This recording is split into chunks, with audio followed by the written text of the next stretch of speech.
All right, good morning, everyone. It's Wednesday, November 2nd, 2022, and we'll call this meeting of the Fergus Falls City Council Committee of the Whole to order. Roll call, please. Here. Here. Here.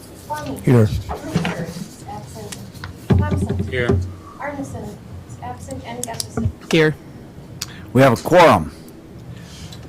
First item of business this morning is a discussion on the memorandum of understanding for the PFAS sampling at the landfill and wastewater treatment center. We'll welcome our city engineer, Brian Yvarro. Good morning, Brian. Good morning, Your Honor, and members of the council. Yes, the MPCA has embarked on a new statewide initiative to determine the presence of PFAS, forever chemical we refer to, compounds in the environment. Currently, the city has been approached by the MPCA in regards to the city-owned landfill and also the wastewater treatment plant, standing to conduct this sampling. Given the topic, I requested the representatives from the MPCA to discuss what PFAS is in general to the council. Representatives before you is from in regards to our landfill from the solid waste permitting. They will go through a little quick PowerPoint and open up to any questions this council might have. Currently, right now, I'm not requesting any action in regards to landfill. We'll be presenting something to the council at a later date. However, in the packet and on your table, there's one memo that we're going to be requesting action. That's in regards to the wastewater treatment plant. Similar, like I said, PFAS, but we'll have that discussion at the conclusion of this PowerPoint. So at this time, I'd like to turn it over to representatives from the MPCA to introduce this topic. Thank you. Thanks, Brian. Good morning, Cliff and Lisa and Laura. You can go ahead whenever you're ready. Good morning, everyone. This is Cliff. Can you hear me okay? Yep, we can hear you. Okay, I'm gonna go ahead and share my screen here. Just give me 1 second. Maybe you can hear it. It's mumbling to me. Lynn's gonna turn it up for us, I think. That's pretty. Yeah, Cliff, we can hear you, but you're a little bit low, and we've got our volume cranked up. So if you could speak up just a little bit, that'd be great. All right. All right. If I go into full screen here, what do you guys see the notes right now, or the full slideshow? We can see the notes. Okay. How about now? Now we can see the full slideshow. Okay, great. Well, I'm gonna go ahead and kick things off here. My name is Cliff Shirk. I'm an engineer with the Solid Waste Permitting Unit here at the MPCA. On the phone, we also have Laura Pugh, who's the hydrogeologist for the site, and Lisa Moshe, who's the engineer for the site. And I've been co-leading the implementation of the PFAS monitoring plan effort with Laura, so I will kick things off, talk a little bit about PFAS and the monitoring plan, and then I'll turn it over to Laura to run through some of the site-specific information, and then we'll have some time at the end for questions. So we'll talk, just a little bit about what are PFAS, what are the monitoring plan goals, and then dive into the site characteristics, the implementation steps, and then have some time for questions at the end. So what are PFAS? PFAS are per and polyfluorinated alkyl substances, kind of a mouthful, but it's a suite of chemicals that are chains of carbon-fluorine bonds. So they have some really unique traits. The carbon-fluorine bond is one of the strongest in nature. So that's where that term, the forever chemicals, comes from, because they have a really hard time breaking down in the environment, and they've also been shown to be toxic to humans at very low levels. So they began manufacturing in about the 1940s, products like Teflon and Gore-Tex, things that have the trait to repel oil and water, which makes them extremely useful. They also are heat resistant, so hence things like Teflon, and they've been used in a lot of different industries. So paper and food packaging, if you can think of things that have properties that things don't stick to them. So packaging, Scotch guard, treatment of carpeting, things like that. So they're pretty ubiquitous, and because of their widespread uses, we're also finding them to be ubiquitous in the environment as well. So why do we care about landfills? We recognize that landfills provide an essential service to the community, but we also recognize that they have limited options for managing their PFAS inputs. So this is both for waste that continue to come into landfills and also for waste that have already been accepted by the landfills. So in a sense, there's already some PFAS in a lot of our landfills. And in the MPCA, we have what we call the closed landfill program. And this is a program where a lot of old dumps and landfills for municipal solid waste back in the 60s and 70s when those were operated.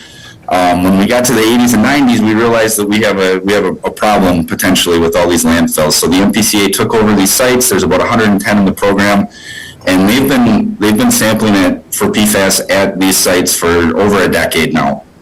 And what they found is that they're seeing PFAS at over 97% of these landfills, and almost 60% of them have pretty high levels of PFAS in the groundwater that is over MDH drinking water standards.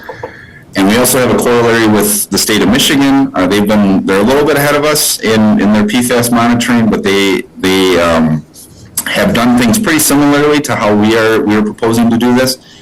And at their sites, they've identified PFAS in 70% of those sites above drinking water standards. So we realize that the landfills, we don't want to make them a target necessarily, but the anecdotal evidence shows that there is a potential problem around these. And the MPCA closed landfill program is the majority of those sites are unlined, older sites that didn't have a bottom liner in them.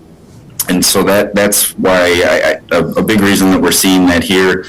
And we've used that information from the closed landfill program to help identify which sites in our program we should be looking to first. So what can we do about the PFAS pollution? We have really three options. One is to prevent the pollution to start with. The second is to manage it once we know it's there, and then the third is to clean it up if it's showing that it could be impacting human health or the environment. And these three options are really what are driving the goals of the MPCA's PFAS monitoring plan. So there are three goals identified in the plan. The first is really a data gathering exercise. We need to understand how big of a problem this is in order to craft effective policies. And with that data, we also can get to our second goal, which is to identify areas of particular concern that warrant quick action. So making sure that we're protecting not only drinking water, but surface water for things like fishing.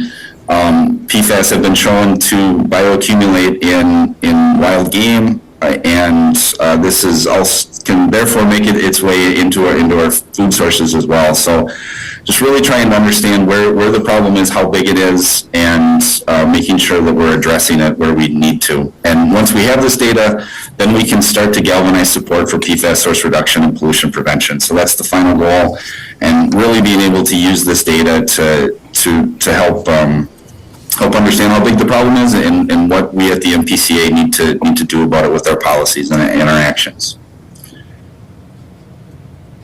So there's been, we've been at this for quite a while already. The PFAS blueprint was a statewide effort that was published back in February of 2021.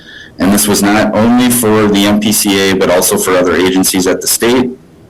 And as part of that blueprint, the MPCA was tasked with coming up with our own monitoring plan. So we released this plan back in March of 2022, and the plan lays out the agency's goals and how we're going to address this. And I did hear you mention in the beginning of the meeting that there is also a wastewater component to this.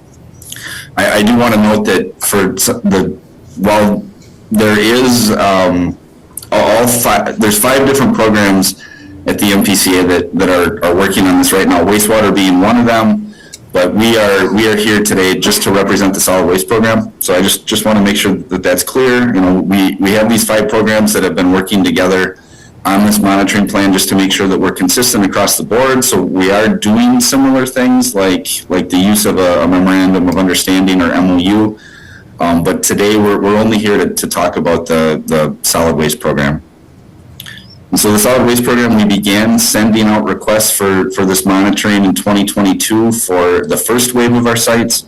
We have almost 150 sites in our program, so it wasn't conceivable to do this in one large wave. So that first wave, we identified sites that have higher risk characteristics, like a known release of contaminants.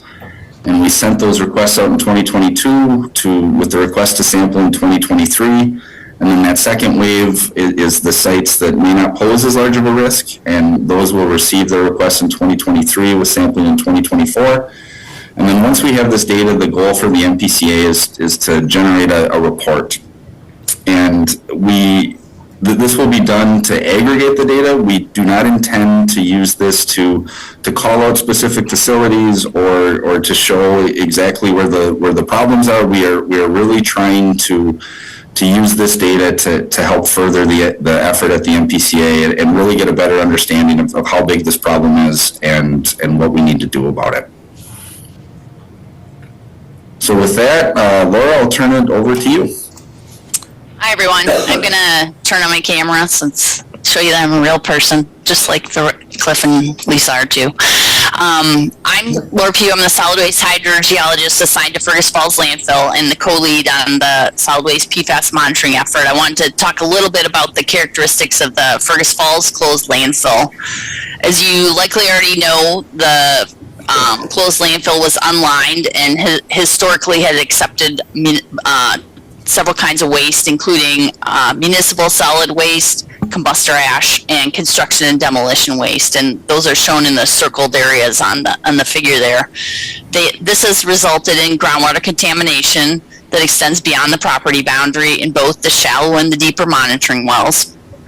And this figure also shows the active permit area south of the closed landfill that has it's a separate permit that has two more construction and demolition landfills, including the larger one that's lined in the southern portion of this figure. Next slide. So this figure shows the approximate area of the vinyl chloride plume as of fall of 2021. Fergus Falls has been responding appropriately to confirm the extent of the contamination. In fact, I believe monitoring wells are being installed just this week. So just as sentinel wells to ensure that, to verify the other work they've done to verify that no residents' drinking water wells have been impacted. PFAS is often observed along with other contamination like what we're seeing at Fergus Falls, and that's why it's important for us to assess whether PFAS may exist in the groundwater near the Fergus Falls closed landfill. We've been working with stakeholders and permittees, including the Landfill Coalition, to make this process as reasonable as possible to implement. We reduced the requested number of sampling events from 3 down to 2, and MPCA has also developed clearer guidance outlining the analysis requirements for landfills and the facilities across the programs that are included in the monitoring plan. That being said, we recognize that this does require additional resources from the landfill permittees like Fergus Falls. Next slide. So I'd like to review the process. First, facilities need to set up a meeting with MPCA to review the info we're talking about today. Fergus Falls already completed this step when we met on September 21st. The next step is to submit a sampling and analysis plan addendum. And MPCA has also received that from Fergus Falls on October 13th. And then we just need to agree on which wells will be sampled. And then they would be sampled during the currently scheduled sampling events for the facility, which would be in spring and fall of 2023. We've tried to minimize the work associated with these sampling events, so the facility would submit the results in the standard electronic format, along with a PDF of the lab results and a brief discussion of any deviations from the SAP addendum. And I want to point out that this is just a temporary sampling effort at this point to work on the goals that we've outlined. We're purposely not modifying permits for facilities so that participate, because we want to make decisions in a stepwise manner across the agency. So we're not expecting significant problems at every landfill, and so we want to collect the data from all all the landfills across the state and across these other programs so that we can determine what steps would make sense to implement in a consistent manner. And I have some good news about funding on that. If we can go to the next slide. So since our meeting on September 21st, MPCA has obtained some state funding to cover some of the analytical costs associated with this PFAS sampling effort for publicly owned facilities like yours. The funding would cover the laboratory costs for one of the 2 sampling events. Given that certain conditions are met, this facility would have to sign, as Brian mentioned, the Memorandum of Understanding, or MOU, that identifies the sampling to be completed. And then the MOU would also outline the purpose of the monitoring, the analytical and reporting requirements, the schedule, and it would reference the approved SAP addendum. The initial sampling event plus the analysis would need to be completed before June 30th, 2023. And that's related to the state's fiscal year, and because the money needs to be spent, within that time frame. So the samples would be submitted to an accredited laboratory specified by MPCA to allow us to reimburse that lab for those analytical costs. The facility then would still be responsible for the sample collection, that limited report development for both events, along with the analytical costs for the second sampling event. Brian can probably also confirm that solid waste permitting program typically does not have funding to assist permanent landfills, so this is a pretty rare opportunity. We wanted to make sure everybody knew about it right away. Can I have the next slide?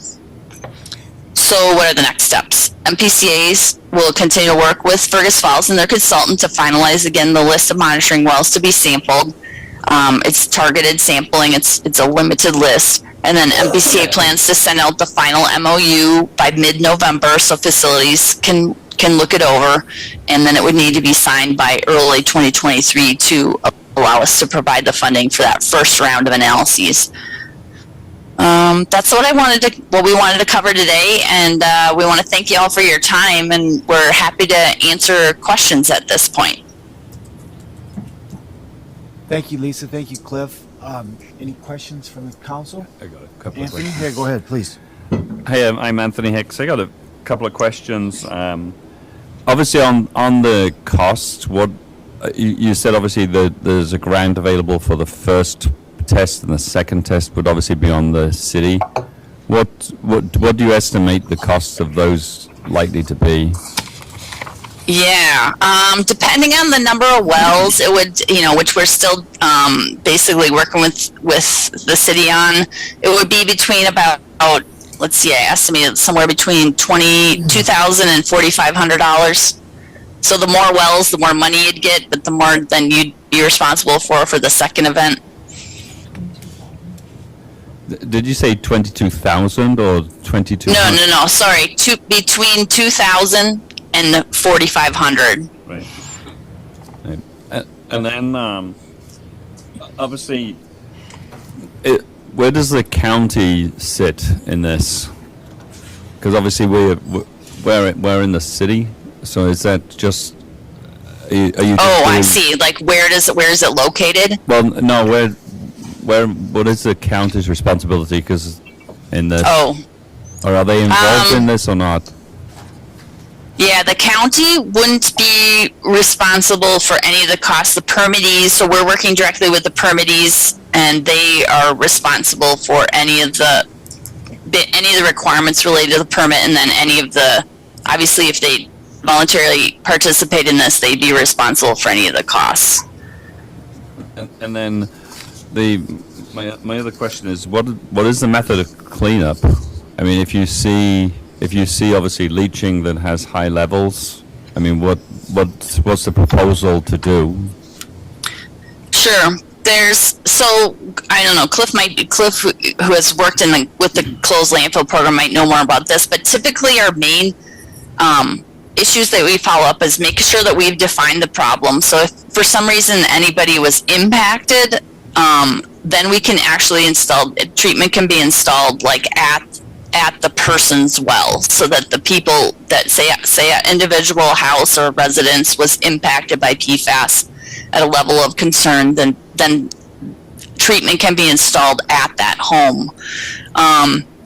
Other steps that could be taken, though, are just to make sure, if we're trying to make sure that someone isn't impacted, the more likely steps would be to monitor a little further than the targeted wells, ensure we know where, what level of problem we have, or whether it extends further out. And then also making sure that we're minimizing any releases, so that it would be, since this is already a closed landfill, there's already a cover on there, but I guess in theory you could try and use another remediation method to cut off the source if you want to choose, maybe installing additional cover or so forth. But for the most part, we're just trying to make sure that no one's impacted at this point. And then, does that answer your question? Yeah, and then my understanding is that at this point in time there is no state funding for any cleanup or remedial work. Yep, that's correct.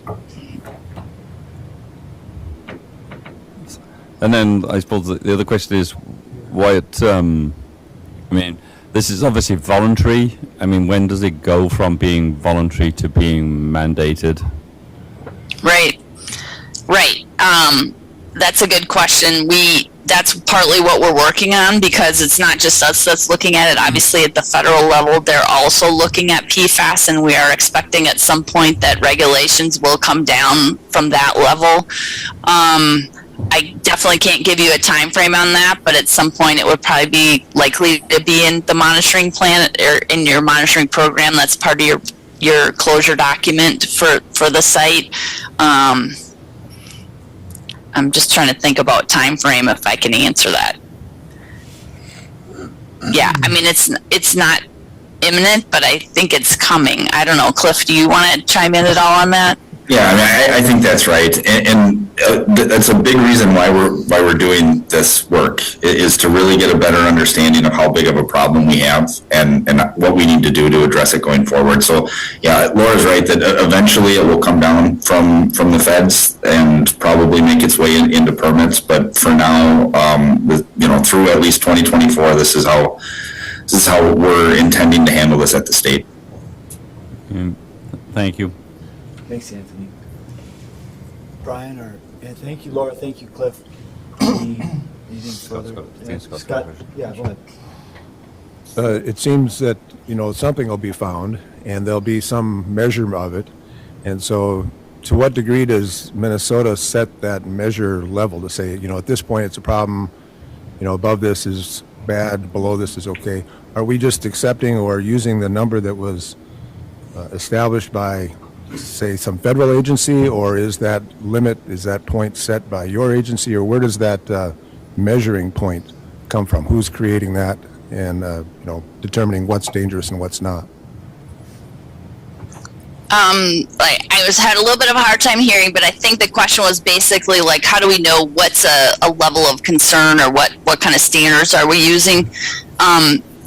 Basically, there are 6 of the PFAS compounds that already have drinking water standards, so we would use those to assess whether it's problematic, and we can look at them cumulatively too. So if there's multiple constituents in there that we find, so far I think typically we only find at higher levels 2 of the constituents, but those are the levels we'd use right now.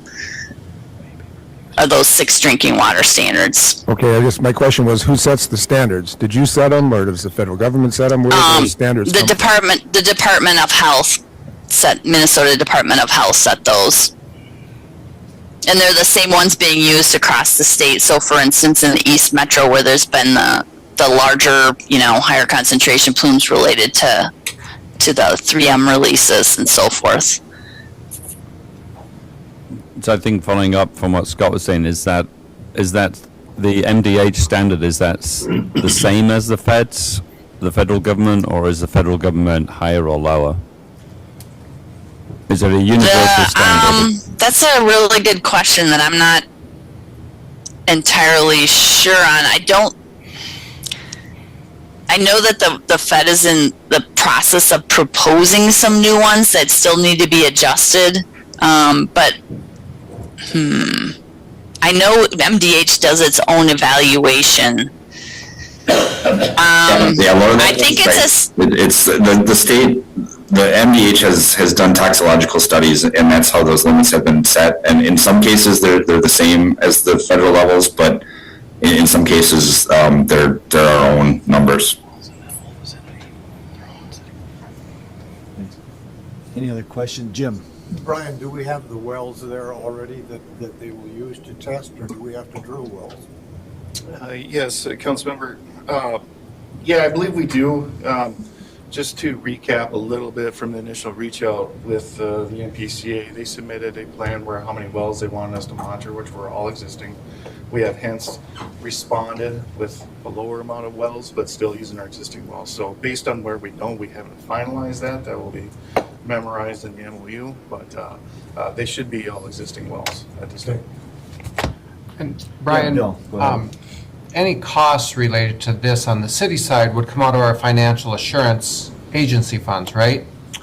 Yes, Bill, that is correct. That was part of our initial conversation. These are closed landfills. We do have the insurance funds for all the sampling, and that would also be a component of the MOU with the landfill from the city's behalf, that any additional cost beyond what the state is proposing to fund would come through that assurance fund we have right now. So the city put money away into this fund as we accepted waste and the ash that was accepted. Like for instance, on the ash, we put $4 a ton away for every ton that was processed as that was filling, so. Sure, anticipating future testing requirements. Okay, so I guess the action we would, Krista? No, Chris had something. Oh, Chris, did you have a, Could I ask you a couple questions? please do. Please do. Chris McCon from Untitled County.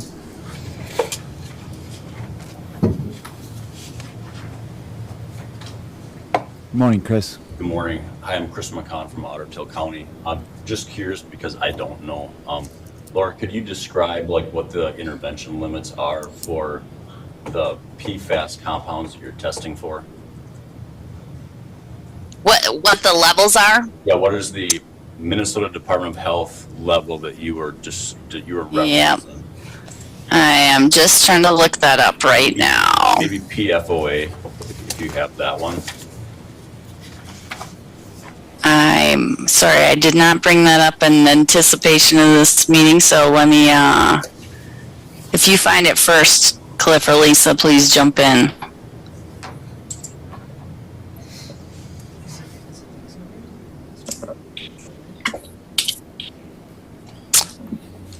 So, let's see, the value for PFOA is 0.035 micrograms per liter. Yeah. Is that what you're getting at, Chris? I mean, I think what you're getting at is that they're very low levels. Are those, could you help me with the units? Is that a part per billion or a part per trillion? It would probably be 33.5 parts per billion. Sure. 35 parts per trillion is PFOA. 35 Okay, parts per thanks, trillion. Cliff. Yep. And do you know what the World Health Organization's recommended limits are for that PFOA?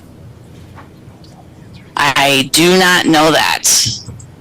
I can Google it if you want me to. No. And I think it's just a good thing to share with the city. I think that the state is doing a good thing trying to figure this out.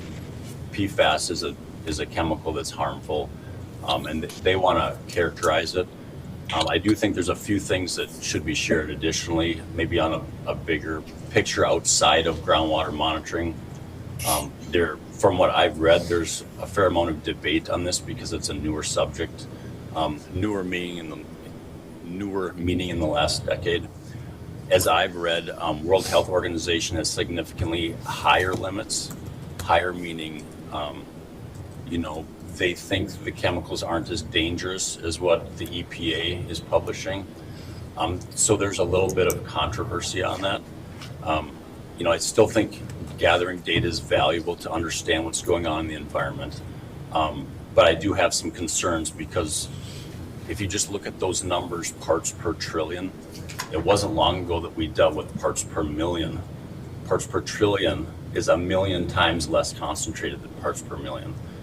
Does that kind of surprise you or? just to comprehend that, the fractions that we're talking about. And then just from more of a larger government picture, just another question, Lisa and Cliff and Laura, is there any legislation in Minnesota to help regulate the production of PFAS or the sale of PFAS to consumers?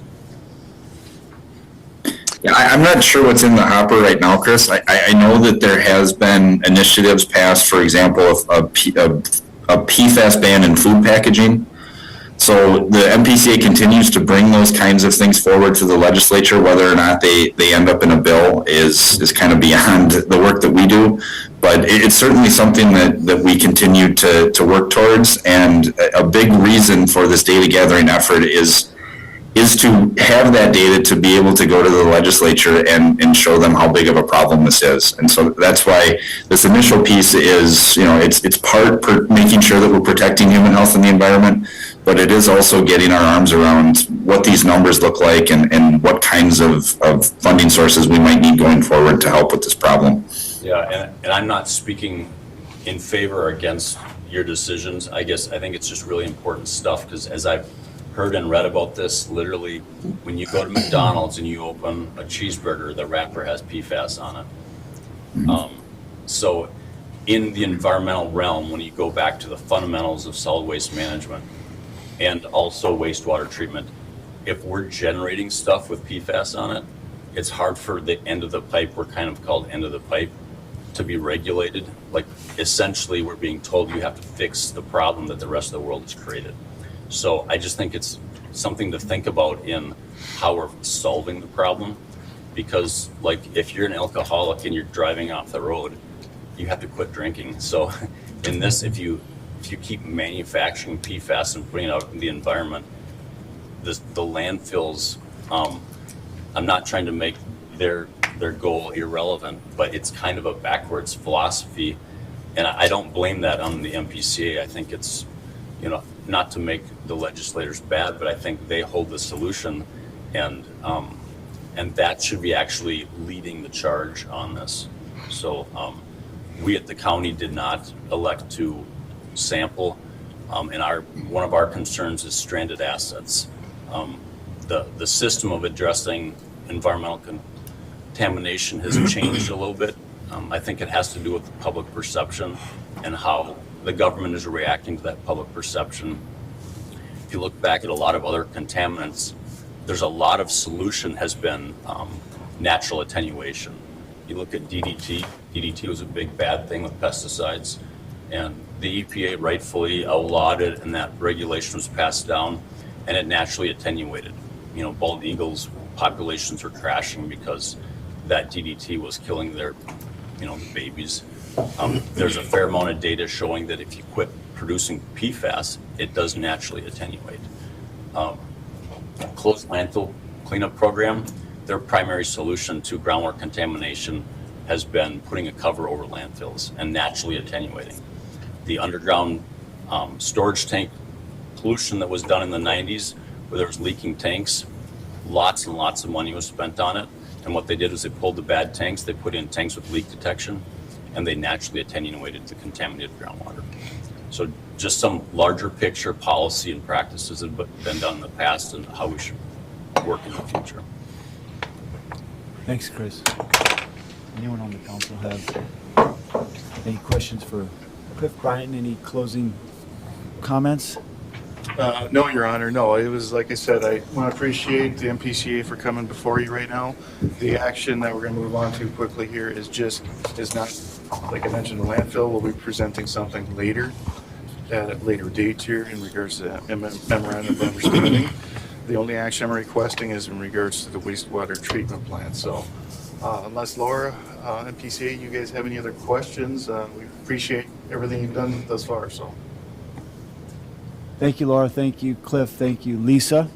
And so I guess at this point, the council can consider moving this to Monday night, whether or not we want to enter into a memorandum of understanding with MPCA on the wastewater treatment plan. Is that what you're asking? Yes. And I could just go over it. You have the memo before you and everything like this.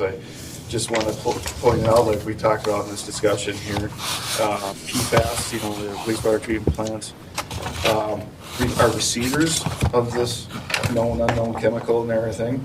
And the memo, we have a memo of understanding before you that it just the city they're requesting voluntary entering in this agreement by November 15th, and that's why this is before you right now. We have reviewed some of this documents. Like I said, this is a statewide effort. To the best of my knowledge, not all parties are voluntarily entering into these agreements for unknown reasons, but given the various circumstances, speaking with the wastewater treatment plant operator and some of our coalition groups, such as MeServe and everything, it's been vetted multiple ways, but staff is requesting that the city does enter into this MOU. But however, I mentioned like the landfill will be presented at a later time. And presently, there is no funding source for this. There was legislation and everything, however, that's not been successful. Wastewater treatment plant operators estimating about $1,600 to $2,000 annually. This, of course, would be run through our sanitary sewer enterprise fund. I just want to note just yesterday, like the MPC had mentioned here, they have been able to obtain some funding and for facilities that sign and commit to these terms and conditions of the MOU. If we do, they will cover one sampling event by hiring a designated MPCA designated laboratory to do this collection. And however, the second set will still probably have to come out of the sanitary sewer enterprise fund. But that is to be determined. So at this time, the recommendation before you is to, number one, authorize city staff to enter into the memorandum of understanding between the city wastewater treatment plant and the MPCA as part of the statewide monitoring plan for PFAS.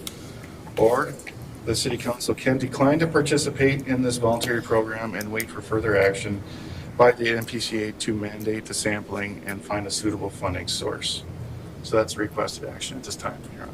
Thanks, Brian. So there's a lot of information this morning. I appreciate Chris's information. And if the city staff is recommending that in the wastewater treatment is recommending we enter into this memorandum of understanding, I guess with a motion we can bring this to Monday night for the final decision at this time.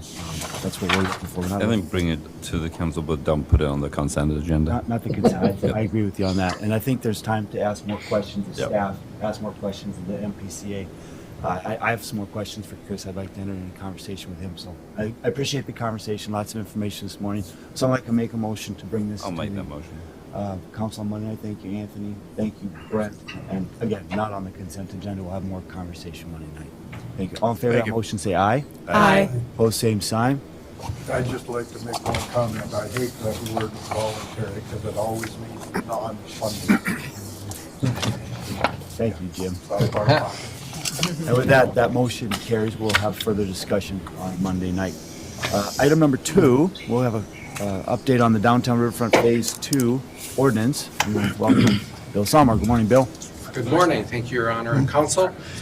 Before you, I have an ordinance expanding our bonding authority for the Downtown Riverfront Phase 2 project. If you'll recall, when we constructed Phase 1, we did bond for a portion of that, $1.46 million, I believe. And we're looking at needing to bond basically that same amount for Phase 2. Back at the time of doing Phase 1, the City Council authorized the Port Authority up to $3 million capacity to bond for the 2 phases. Now, 1.46 does fall within that $3 million, but we're receiving considerable donations coming in for the Phase 2 project. Of those, we're going to collect some of them between the years 2024 and 2027, so we need to finance that portion. Then we'll use those donations to pay the bonds with that. So this ordinance is expanding that authority by $700,000 for that purpose. So both ordinances will still be in effect. The 700 doesn't cancel the old one, it adds to it. So bringing the ultimate authority up to 3.7 million. So that's my request. We did bring that before the Port Authority at their last meeting. Clara did that for me while I was gone. And the Port Authority did approve that, making that request to the council. Basically, then the council gives them the authority. The Port Authority would go and bond probably next spring when we get that project underway. Come back then to have the council ratify it when that is done and issued. Thank you, Bill. And we can move this to the council on Monday night with a motion. Someone like to make that? I'll Thank you, offer that. Krista, thank you, Caroline. Any questions of Bill? And it would be a first reading on Monday night. is what First it would reading, be. we'll have a first reading on Monday night.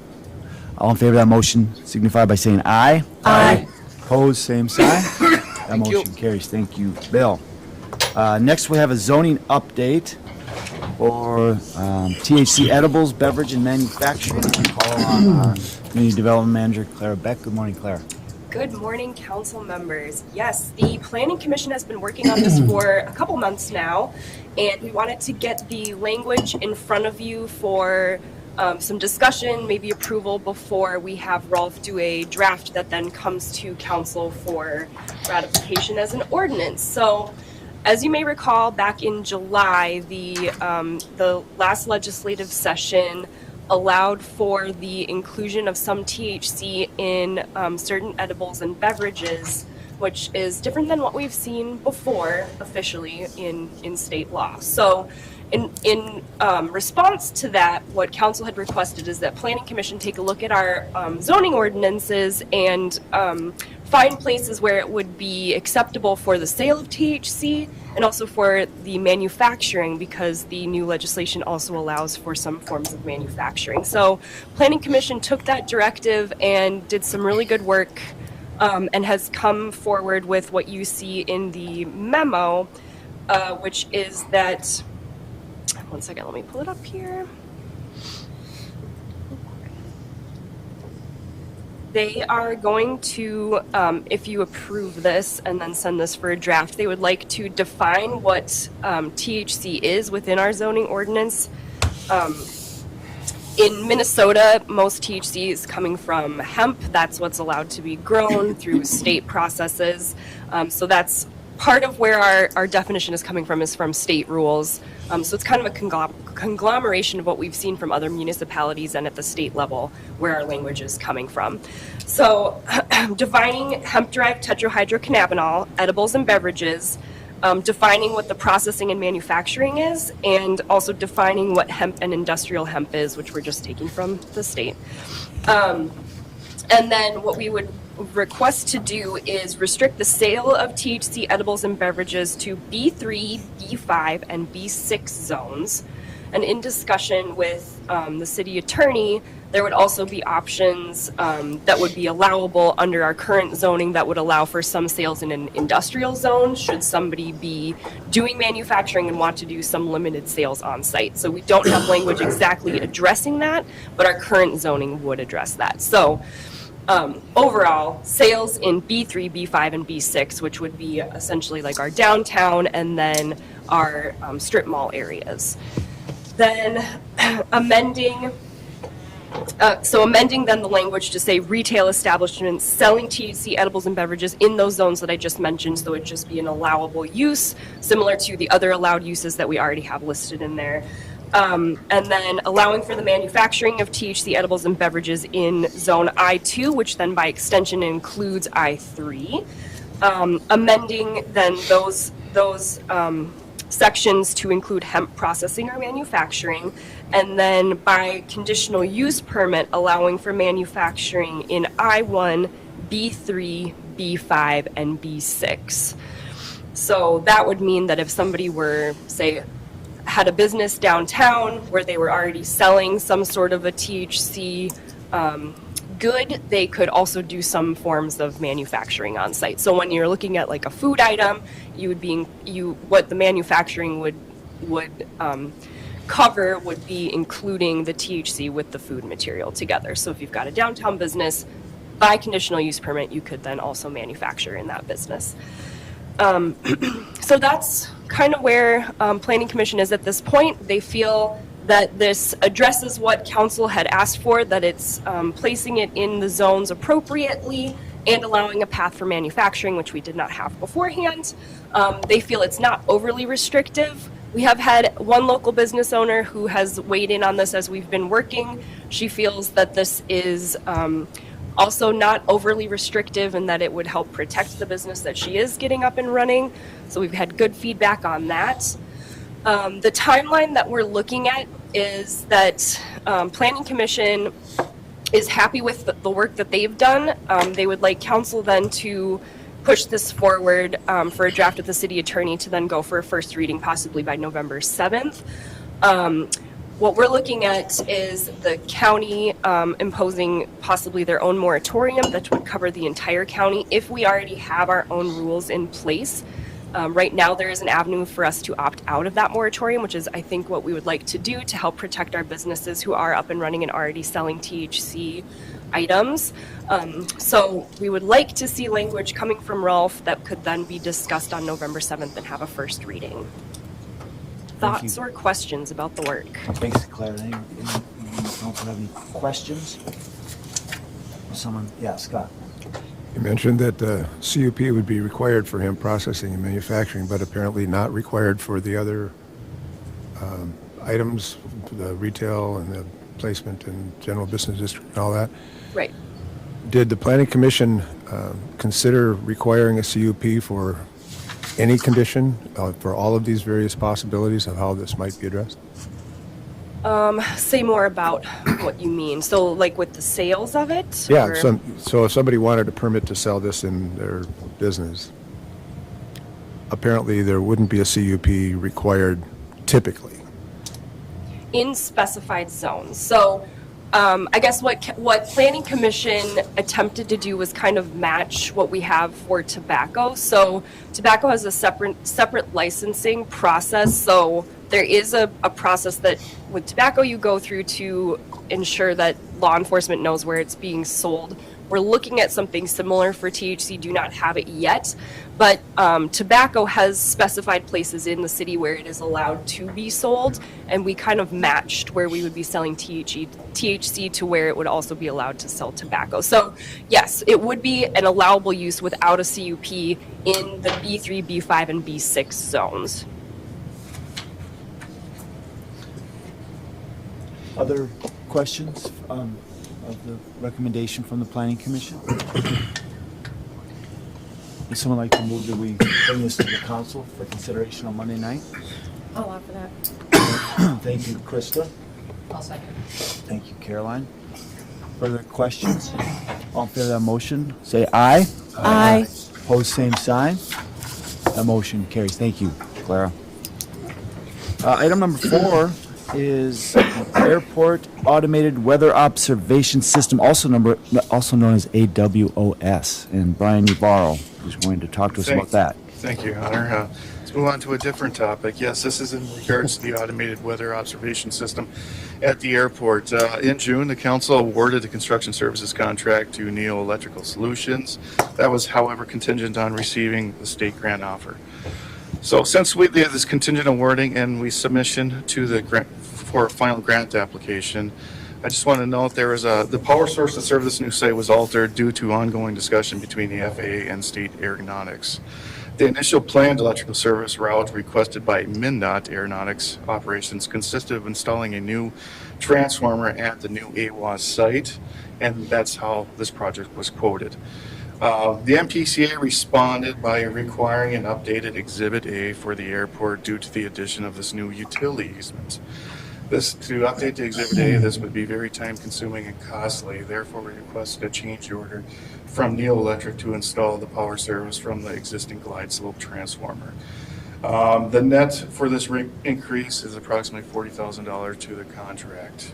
However, it's recommended based on the distance and everything, the cost was reasonable, and we're recommending that also be approved too as well. So with the new change order and everything, we're estimating the total project cost of this project at $165,120. As mentioned, this is a 70-30 split between 70% being state funded, 30% being local. So of that, the $49,536 would be considered the local match. Sufficient funds in the Capital 456 fund are available to proceed with this project. So if there's any other questions, I'm going to be requesting this council to accept the Minnesota State grant agreement for Public Improvement 9350. And I'll offer up for any questions you may have. Thank you, Brian. I'll offer that, Sean. Thank you, Jim. Thank you, Brent. Any further questions? All in favor of moving this to the council on Monday, say aye. Aye. Opposed, same sign. That motion carries. Brian's also going to talk to us about Otter Tail Power utility easement request. Yes, thank you again, Your Honor. Yes, Otter Tail Power is requesting an easement from the city that is generally located north of Pisgah Dam and south of the BNSF Railroad on city-owned property. That is primarily used as the access to the old abandoned wastewater treatment plant. Otter Tail Power's work plan consists of installing 3 new electric power poles with guide wires, supports, and overhead electric lines as part of Otter Tail Power's express feeder project. Before you on a projection is an exhibit of this permanent utility request. Like I said, that's in order to city property. The city does have city-owned water main that lies beneath this pending easement request. However, we believe we can coordinate with Otter Tail Power to maintain appropriate separation. Also, the new overhead lines will also maintain a 20-foot clearance from the overhead conductors to the access road of the existing grade. Therefore, given all this, our staff recommends approving this request. So at this time, I'm requesting authorize city staff and city attorney to execute Otter Tail Power's easement request. Thanks, Brian. So this is just going over the river, right? It's just bypass. It has nothing to do with the dam or anything. It's Correct. Just going past over our land, right? Correct. We'll be coming, I believe, at the next council with Otter Tail Power's next phase of this express feeder and how it relates to our wastewater treatment plant. So, with this express feeder, I don't want to speak too much on their behalf, but it's going to be removing a lot of infrastructure or replacing a lot of infrastructure that generally falls along the river. Okay. And it's bringing a new route. And this is a component of that work effort from Otter Tail Power. Thank you, Brian. I'll make that motion, Your Honor. Thank you, Anthony. I'll Second. Thank you, Jim. All in favor of that motion, say aye. Aye. Opposed, same sign. Motion carries. Thank you. Thank you, Brian. Last item on the agenda is Andrew Brunseth going to talk to us about gifting art from the RTC to the Otter Tail County Historical Society. Good morning, Andrew. Good morning, Your Honor, council members. An odd request this morning, but nonetheless, this is the appropriate channel. Back in March of 2021, staff was going through the memorial building with a potential developer, and for whatever reason, that particular evening, we were exploring deeper than we have before and found drawings and artwork stashed in the upper floor on the top of a closet. And we removed all of those items, brought them to City Hall, and called Chris Schulke to come and try to help us identify what they are, where they're from, or what they could be related to. And they have now, since that time, identified the patient who created the artwork. It's a young gal from the Duluth area. I won't state her name, but they were able to track that, and really cool pieces. But the request now from the Historical Society is that the city deed or gift those to them. I think it's an appropriate request. We don't have the ability to store these items, and certainly don't have the ability to allow the public to view them. So seems to make more sense being in the hands of the Historical Society and the museum. And so the item before you is authorizing staff to execute a deed gifting these items from the RTC campus over to the Historical Society. And I also will mention that there's some miscellaneous items that we have been storing for several years, including some craft type projects that we would like to lump into this if the museum is interested, because right now they sit in a tote in the garage, never to be seen. So of course the goal is to have these things preserved and then give the public the opportunity to see these into the future. So that's the request. The last paragraph there, the last sentence of my memo there, Chris did indicate that he'd be happy to share information or host a viewing if any of you are interested, or staff, because there are some neat works there. And I'd encourage you to go take a look, and I can coordinate that or reach out to Chris directly, and I'm sure he'd be happy to do the same.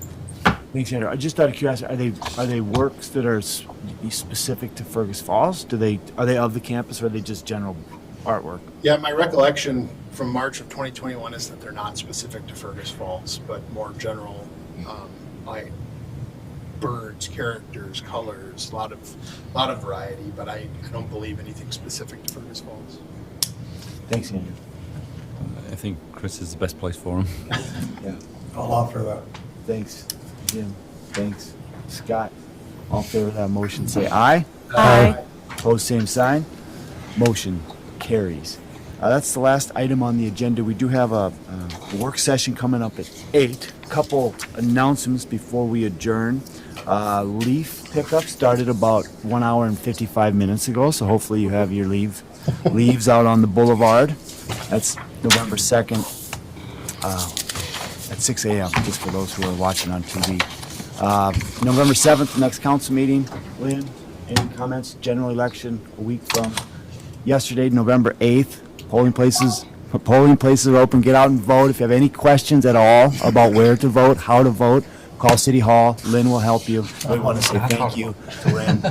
Thank you, Lynn, for all your work that you and all the people that work under you to make the elections successful. Thank you. We have 102 election judges working for us this year, so I'd like to thank all the people that stepped up to help. So much effort, so much time goes into it. Thanks for that leadership on that, Lynn. And with that, we're adjourned.